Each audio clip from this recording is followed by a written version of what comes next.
social good seems to be in a no man's land, where business is arguing that it is not their mandate and government is arguing that it does not have capacity. But unfortunately, both of them are right. Government is stretched to capacity in the midst of a growing population, expanding mandates, and legislation changes with a stagnant amount of resources, which makes expanding their services practically impossible without severely diluting the quality of the services already on offer.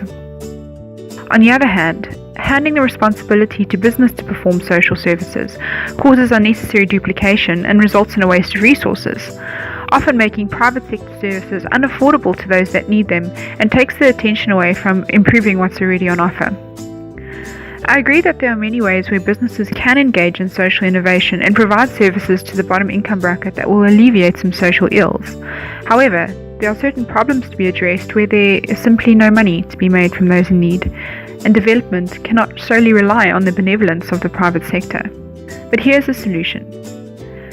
In OR Tambo International Airport, each government department, airline and other entity has long recognized the need for something to be done to address human trafficking through our borders. But nothing has been done because of the complexity of this problem does not allow for one stakeholder to take sole responsibility, as each department has very specific legal mandates that trafficking does not fall within.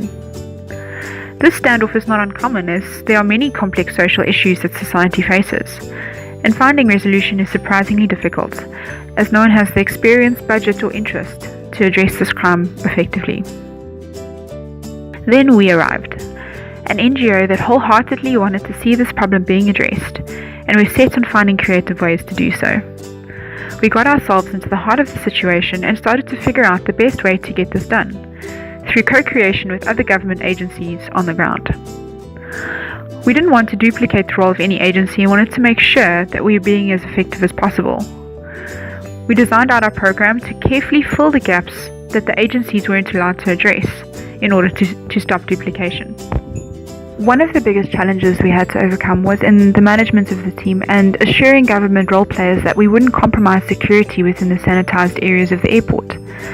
To do this, we offered the head of immigration at the airport a seat on our board. We now have people working with their officials on a daily basis who have a broad mandate in addressing human trafficking, helping the various departments break down the silos that they were working in by being that middleman. This has resulted in the most effective counter-human trafficking program in the country, having identified and assisted over 100 victims in the last 6 months.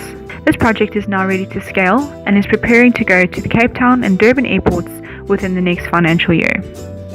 NGOs have the ability to fill the specific gaps between business and government, and in these partnerships, lay the foundations of sustainable development by offering bridging solutions through an innovative approach.